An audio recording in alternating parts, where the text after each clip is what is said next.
Hi, I'm Dan. Thanks for checking in on Dimgaard this week. Before I jump into things, I want to note that I'm going to post a online survey poll to help guide me in the upcoming topics for these Dimgaard YouTube videos, as far as the subject matter and the content. And I'll put that in the comments here, and then wherever I post this, the references to this on social media, I will include that link as well. But this week, what I'm looking at, the thing that came up, I said, oh yeah, this is something that people should talk about, should know about, and I'm not seeing anywhere else, is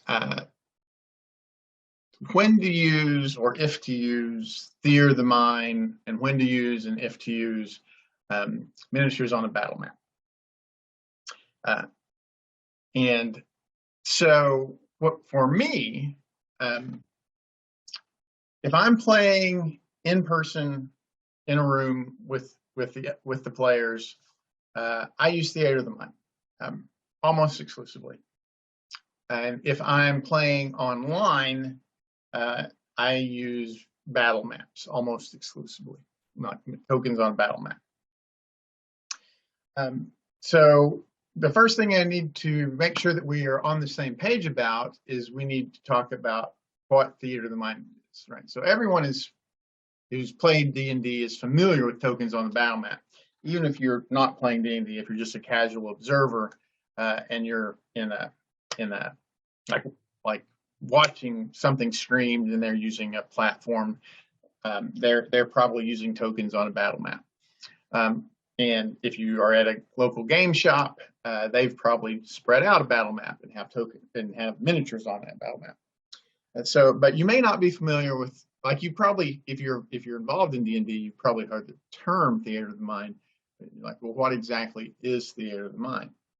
So just in general, theater of the mind is not using a battle map, right? It means that rather than set up specific positions and terrain and features, and then maneuver miniatures or tokens around through those elements, we're just going to talk about what's going on. We're going to, and then if that discussion generates the need for a die roll, we'll roll the die, right? Roll dice. But we're not really going to be granularly talking about distances and positions and heights, and we will describe them so that we can so that we can reference them and implement them in our discussion, but we're not actually going to put specific elements out there that can be measured. So the history of that is that battle maps actually predate D&D, right? So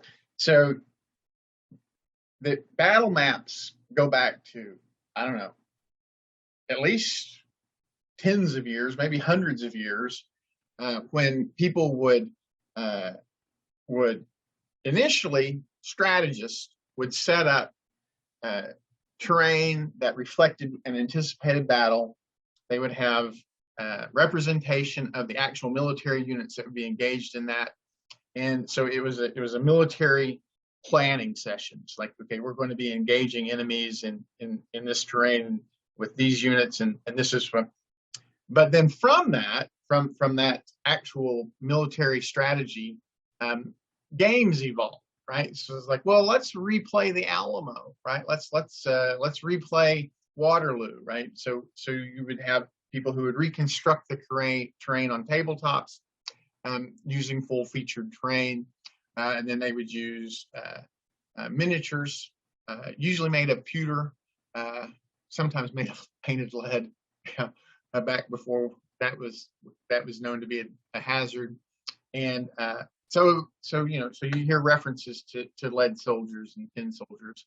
And that's what we're talking about, is that a game evolved from that, where they're like, okay, we're going to simulate historical or even proposed battles. And so then rules around those miniature battles evolved, right? That involved randomization. So it involved charts and dice, and then that developed into a niche hobby, but a definite hobby in the like 50s and 60s.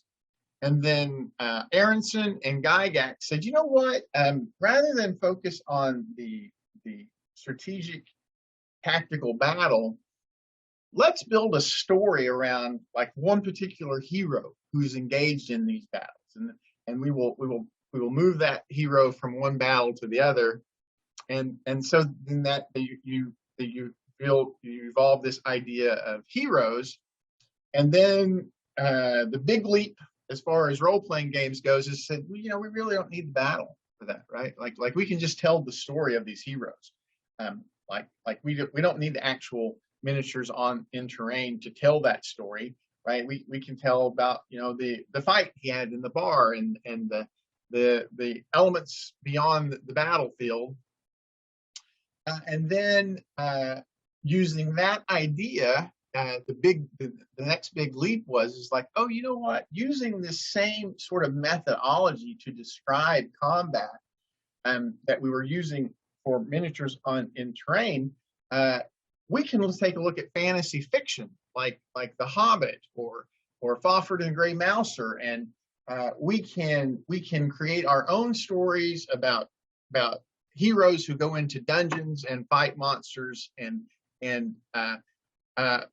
but at that point, we're not really in the terrain miniature environment. So once we hit that point in the 70s, and we have full feature Dungeons and Dragons, we're not using terrain and battle maps. So like I began playing Dungeons and Dragons in 1976, and it wasn't until 3.5 that I consistently used miniatures on a battle map. Now, what you would see is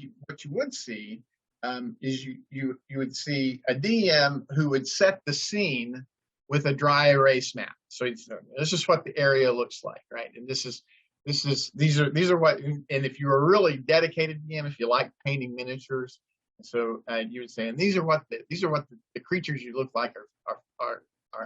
These are what the creatures you're facing look like.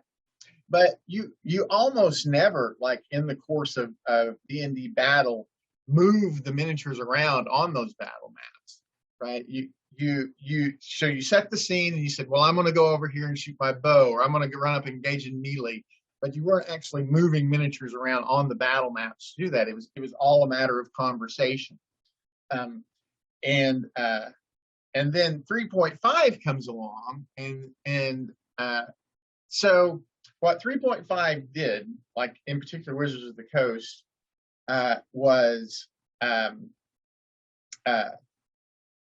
early into 3.5, they saw selling very, very stylized tiles, dungeon tiles, and miniatures as a very profitable revenue stream, much more profitable than selling books. And like collectors were much more interested in them. It was just much more profitable. And so they really skewed organized play towards using battle maps, right? And I'm not criticizing that.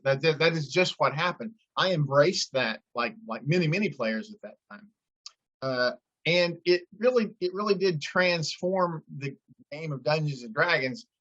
So you would have this story around combat, and then when you would move into combat, it became a tactical simulation game, right? So you had precise movements and precise effects from terrain features and environmental features, and then so you would move into combat.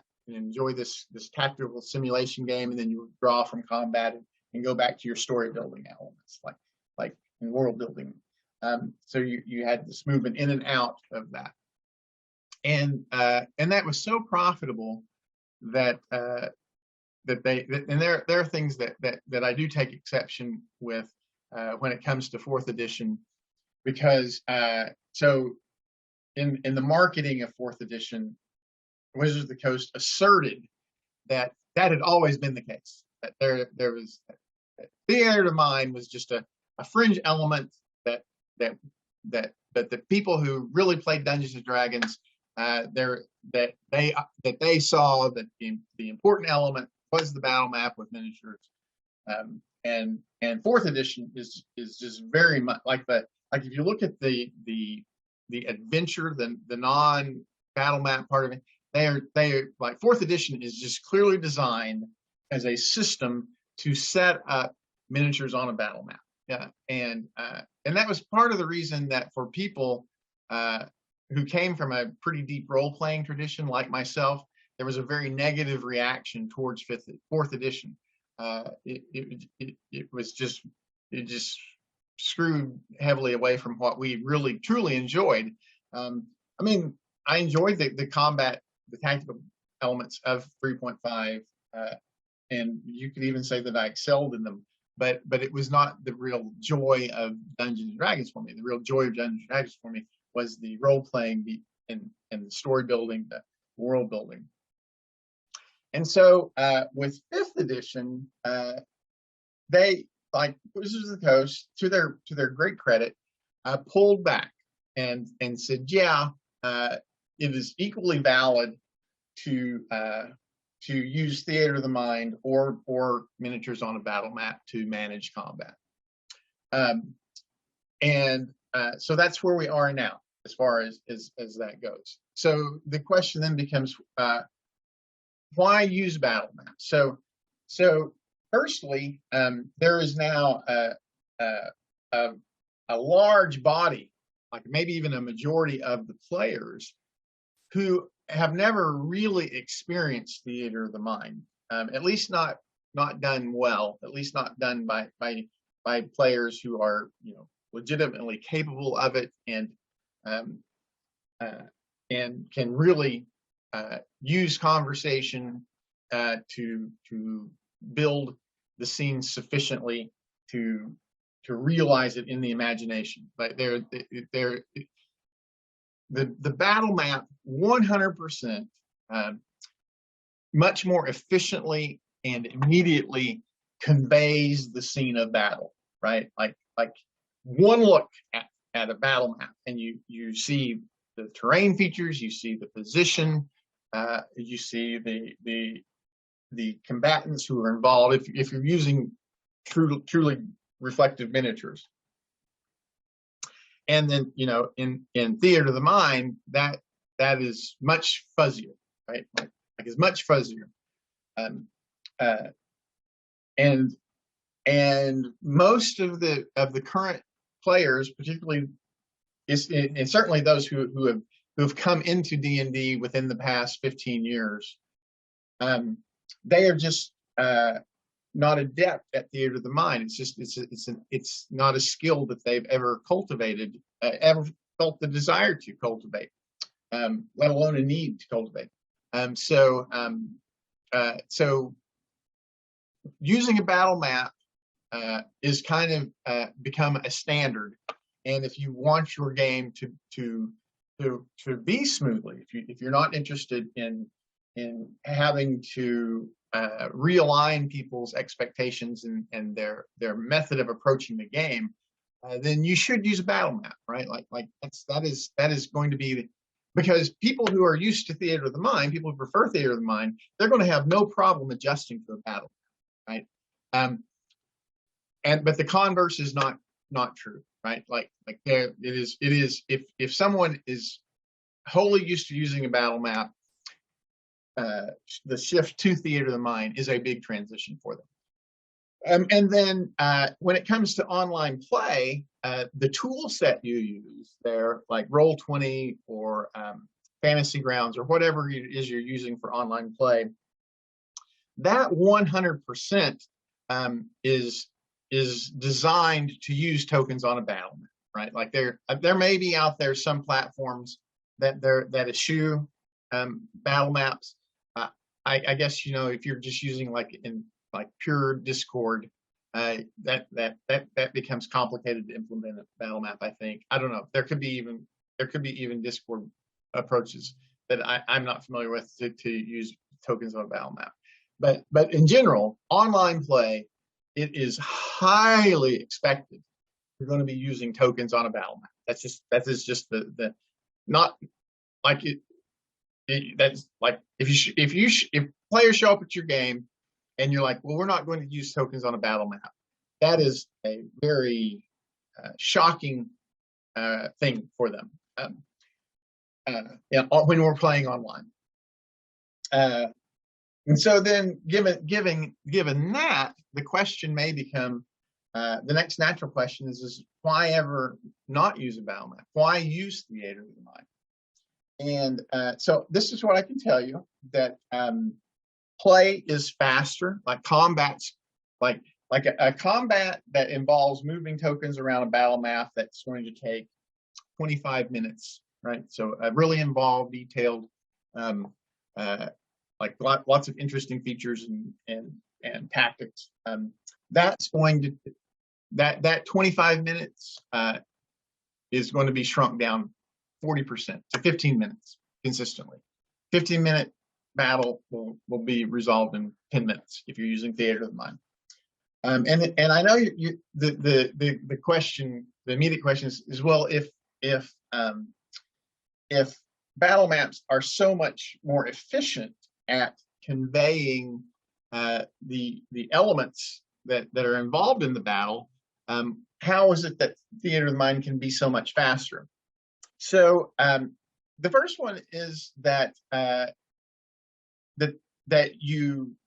so many of the granular details of combat are simply not important to the story of the combat, right? So whenever you're using Theater of the Mind, you are dealing with the essential elements of the story of combat and not the granular details. So, like for example, in using Theater of the Mind, all you care about is like these 4 characters are in melee, right? Exactly who is flanking who, and exactly if you withdraw from melee, am I going to be able to position myself so that I'm only provoking 1 attack of opportunity, or those details are not important enough to slow the game down. It's just like, you guys are in melee. Well, I want to get out of melee. Okay, you're going to provoke from one opponent, right? That's all you need. And instead, as compared to if you're using a battle map, you have a player who's like, okay, I'm now in melee. I'm going to try to exit melee, and I'm going to take this specific path. You don't need any of that in Theater of the Mind. So you're just dealing with the essential element. These creatures are in melee. This area of effect spell can grab maybe 2 or 3. We can very quickly decide that without having to examine the granularity of the area of effect on a battle map. And so things just, even though battle maps are more efficient at conveying the initial details, the actual process of play is much faster, much smoother, much more efficient in Theater of the Mind, because you are only dealing with the essential elements of combat, right?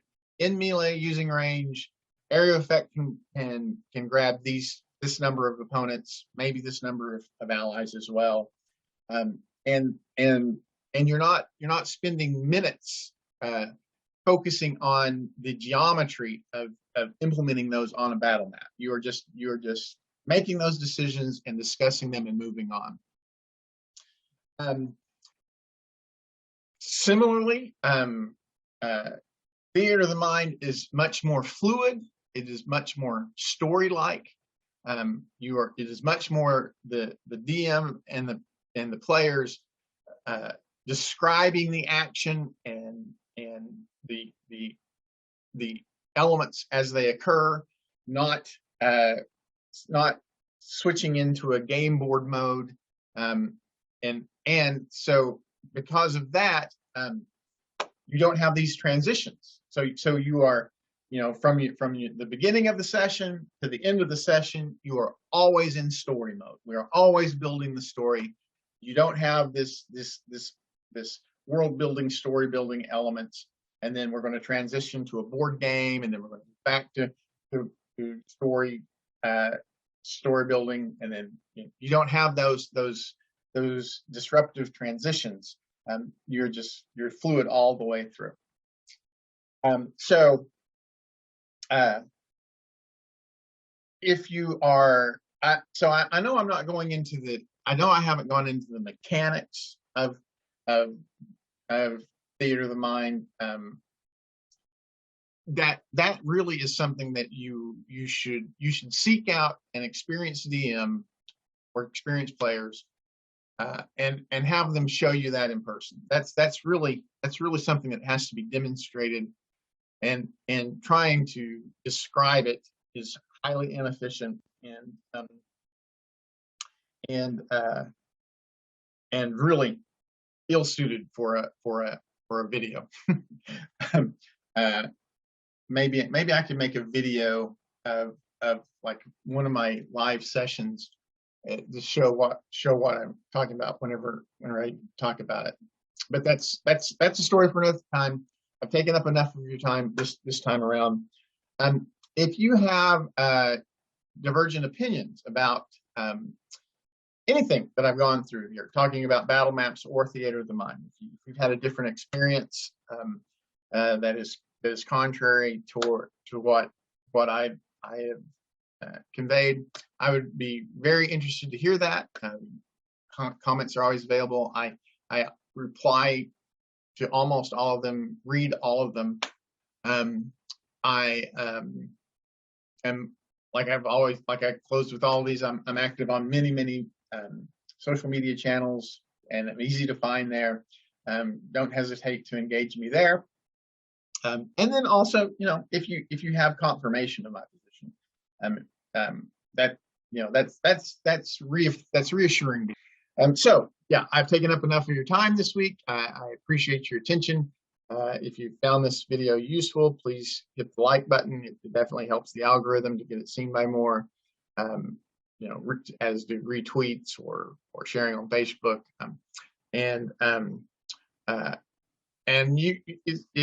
publishing these each week. So if you want to subscribe, that would be great as well.